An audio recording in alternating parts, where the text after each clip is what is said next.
Hello नमस्कार मैं noir channel में आपका स्वागत हूँ। आपको बहुत ही महत्वपूर्ण जानकारी देने वाले हैं अतिथि शिक्षकों के नियमितीकरण को लेकर और मानदेय को लेकर ई अटेंडेंस को लेकर। शिक्षा विभाग के अधिकारियों ने अतिथि शिक्षकों से लाइव वार्ता की और उनकी सभी समस्याओं का समाधान किया है। जिनको भी समस्या आ रही थी और उन्होंने स्पष्ट किया है कि अतिथि शिक्षक रीढ़ की हड्डी है शिक्षा व्यवस्था में। अगर अतिथि शिक्षक नहीं होंगे तो शिक्षा व्यवस्था का हाल खराब हो जाएगा। इसलिए अतिथि शिक्षक बहुत ही महत्वपूर्ण है और अतिथि शिक्षकों की सभी समस्याओं का समाधान किया जाना चाहिए और ये सभी समस्याओं का समाधान कर भी रहे हैं। जिनको ई अटेंडेंस में जिनका मानदेय कटा है और वो स्कूल पहुंचे थे तो उनका मानदेय मिलेगा, ऐसा कहना है शिक्षा अधिकारियों का। और इन्होंने कहा है कि अतिथि शिक्षकों की सभी समस्याओं का जल्द ही समाधान किया जाएगा और अतिथि शिक्षकों के भविष्य सुरक्षित करने को लेकर भी योजनाएं बनाई जाएंगी। तो पूरी विस्तार से जानकारी देने वाला हूँ, लाइव वार्ता भी सुनाने वाला हूँ, क्या कहना अधिकारियों का, क्या कहना अतिथि शिक्षकों का। तो आप वीडियो में बने रहे, वीडियो पूरा देखें। वीडियो अच्छा लगे तो लाइक और चैनल को सब्सक्राइब बिल्कुल अपडेट पाने के लिए गर्व होना चाहिए कि हमारे बहुत सारे विद्यालय ऐसे हैं जो सिर्फ अतिथि के शिक्षकों के भरोसे चल रहे हैं और वहाँ पर अतिथि शिक्षक ही रीढ़ की हड्डी बने हुए हैं। और यदि अतिथि शिक्षक नहीं रहेंगे तो उस विद्यालय की पढ़ाई पूरी तरीके से ठप हो जाएगी। आप लोगों के द्वारा जो भी प्रश्न यहाँ पर किए जा रहे हैं उनमें मैं देख पा रहा हूँ कि दो प्रकार के प्रश्न सबसे ज्यादा आ रहे हैं। एक आ रहा है ई अटेंडेंस को लेकर के। मैं देख रहा हूँ पिछले 2-3 दिन से कि जो हमारे अतिथि शिक्षक साथी प्रशिक्षणों में आ रहे हैं वहाँ पर उनकी ई अटेंडेंस नहीं लग पा रही। बहुत सारे अतिथि शिक्षक हैं और वो मायूस हैं कि सर हम यहाँ आए हैं और हमारी ई अटेंडेंस नहीं लगी है और हमारा आज का वेतन कट जाएगा। ये सारी बातें हम सर के संज्ञान में लेकर के आए हैं और सर ने यहाँ पर एक कमेटी भी बना दी है। अभी विकासखंड शिक्षा अधिकारियों से जो तकनीकी समस्याएं हैं वो ली हैं। हमारे जो शिक्षक संगठन हैं उन्होंने भी एक ज्ञापन दे करके ई अटेंडेंस में जो समस्याएं आ रही हैं उनको लेकर के भी कलेक्टर सर से मुलाकात की है, आपकी समस्याओं से और हम सभी की समस्याओं से अवगत कराया है। मुझे पूरा विश्वास है कि इस ई अटेंडेंस को लेकर के जितने भी सारे आपके प्रश्न इसमें आए हैं उन सबका समाधान शीघ्र हो जाएगा। और जिन दिनों में आपकी अटेंडेंस नहीं लगी है उसका प्रमाण जरूर आप रखेंगे अपने प्रधानाध्यापक के माध्यम से, अपने प्राचार्य के माध्यम से कि मैंने इस दिन आकर के अपना कार्य पूरा बाकायदा किया है और तकनीकी खराबी के कारण ये अटेंडेंस न लग पाने के कारण मेरा वेतन कटा है। पूरा प्रयास होगा कि जब भी आप विद्यालय आए हैं आपने अध्यापन कराया है उन शेष दिनों का वेतन आपको मिलेगा। इस तरह का आश्वासन डीओ सर ने भी दिया है, कलेक्टर सर ने भी दिया है और आपके सारे ये प्रश्न हम एकजाई करके इन्हें आगे भी भेजेंगे ताकि हमारे जो डीपीआई स्तर पर भी वरिष्ठ अधिकारी हैं उन तक भी ये आवाज़ पहुंच सके कि हमारे अतिथि शिक्षक जिन समस्याओं का ई अटेंडेंस को लेकर के सामना कर रहे हैं वो उनकी समस्या का समाधान हो जाए। तो एक तो सबसे महत्वपूर्ण बात ई अटेंडेंस को लेकर के है जिसका समाधान बहुत जल्द निकाला जाएगा। दूसरी एक और समस्या जो आप लोगों ने रखी है वो है अवकाश को लेकर के। स्वाभाविक है कि जब संविदा के जो कर्मचारी हैं उनको भी अवकाश की पात्रता हो गई है तो हमारे जितने भी अतिथि शिक्षक साथी हैं उन्हें भी अवकाश मिलना चाहिए।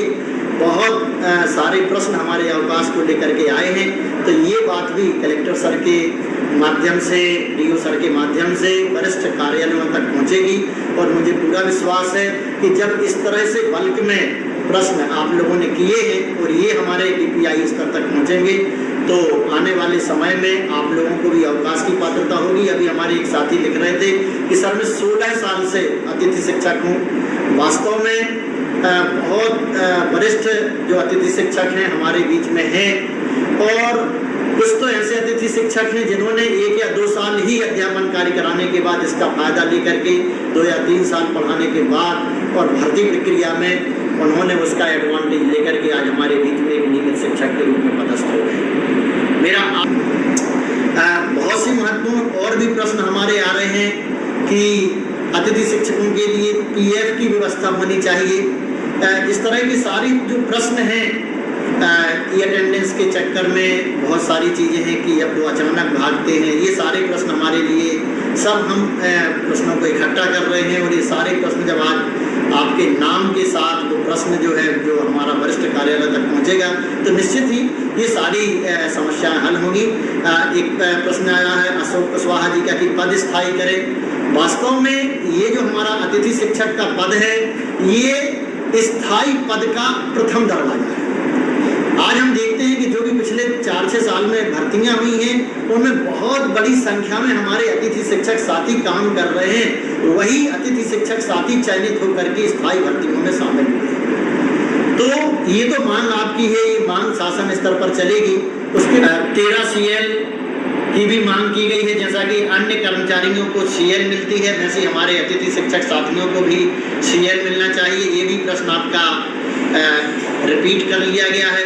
कुछ जो शासन स्तर पर ही हल होना है, जैसे आपके लिखा हुआ है कि अतिथि शिक्षक को जो है संविदा शिक्षक प्राथमिक शिक्षक में उसमें बदला जाए, परिवर्तित किया जाए, या अतिथि शिक्षकों को अवकाश मिलना चाहिए।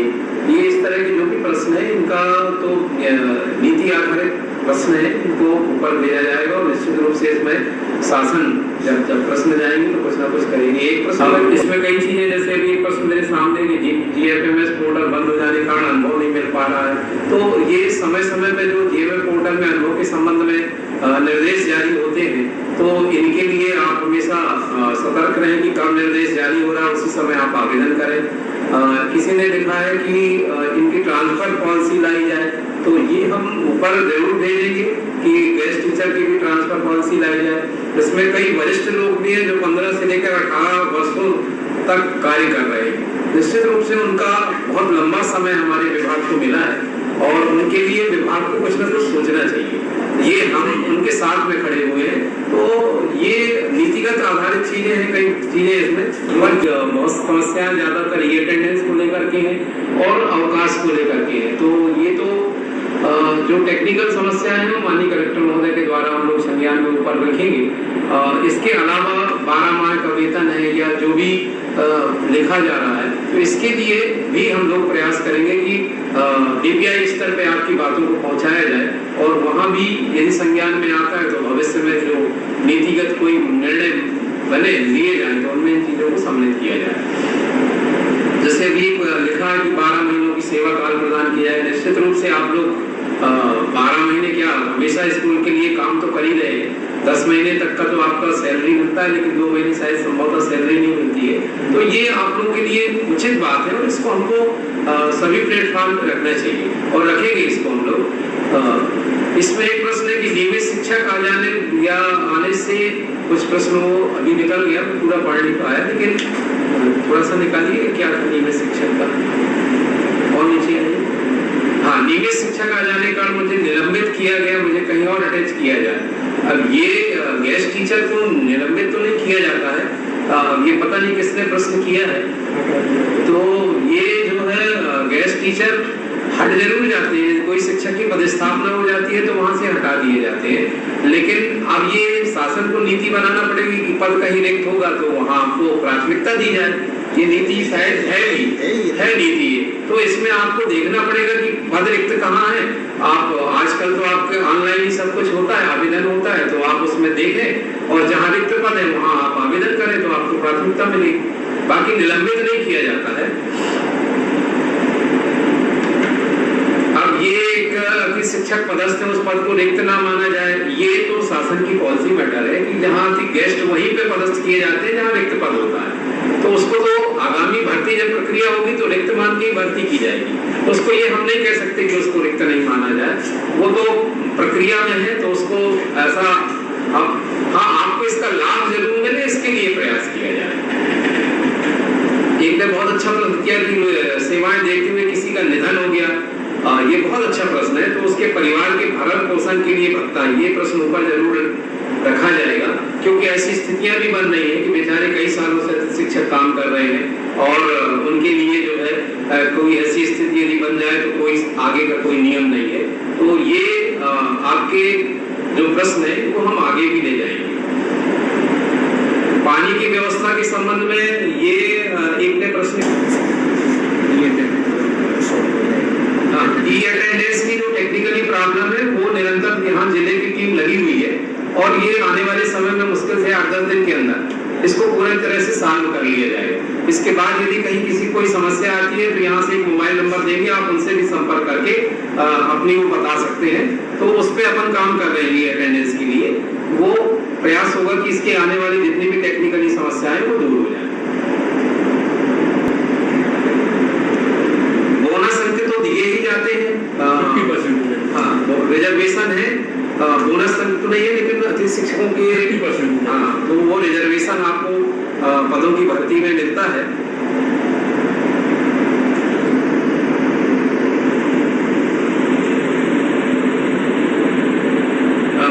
अच्छी बात है कि कुछ लोग दूसरे जिलों से भी जुड़े हुए हैं।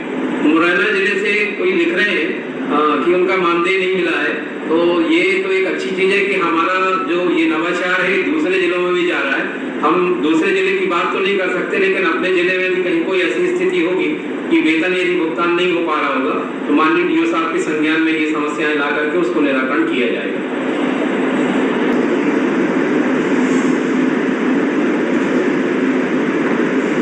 बहुत अच्छा ये भी प्रश्न किया है कि सभी को वेतन 5 तारीख तक मिलने लगे। इसमें निरंतर प्रयास किया जा रहा है, क्योंकि ये बजट पे आधारित होता है। तो शासन से जब बजट प्राप्त होता है तभी हमारे पीओस महोदय आपके वेतन का भुगतान कर पाते हैं। पर ये शासन स्तर पर रखेंगे कि भाई इनका भी वेतन यदि 5 तारीख तक हो जाए तो ऐसी कोई व्यवस्था बनाई जाएगी टाइम से वहां पे हमको आवंटन प्राप्त हो जाए, तो वो भी कार्रवाई के लिए अपन यहाँ से देखेंगे। हाँ, ये लिखा है किसी ने कि इस पद को स्थायी करने के लिए माननीय कलेक्टर महोदय से अनुशंसा की जाए। तो ये हम लोग यहाँ से माननीय जो हमारे डीपीआई के अधिकारी गण हैं उनको भी यहाँ से पत्र प्रेषित किया जाएगा कि आज के इस फेसबुक लाइव में जो इस तरह के प्रश्न आए हैं इन पर गंभीरता से विचार कर उस पर निर्णय लिए जाने का कष्ट करें। ऐसा माननीय कलेक्टर महोदय से भी हम लोग यहाँ से लिखवाएंगे। इसके अलावा शनिवार को ही उपस्थिति न लगाने पर भी कुछ लोगों के द्वारा निवेदन किया जा रहा है। तो ये तो शासन का नियम है, जो शासन नियम निर्देशित करेगी उस पर अपन लोग कुछ नहीं कर सकते हैं। पन्ना जिले में लगातार एक अतिथि शिक्षक ने लिखा है कि 11 वर्ष से अतिथि शिक्षक के रूप में कार्य कर रहे हैं और इसमें आप लंबे समय से कार्य कर रहे हैं, उसका परिणाम कुछ ना कुछ आपको मिलेगा आने वाले समय में। जो भी होगा शासन अपने स्तर पे कुछ ना कुछ अच्छा प्रयास करेगी, ये मान करके आप सेवा करते जाइए तो उसका प्रतिफल मिलेगा।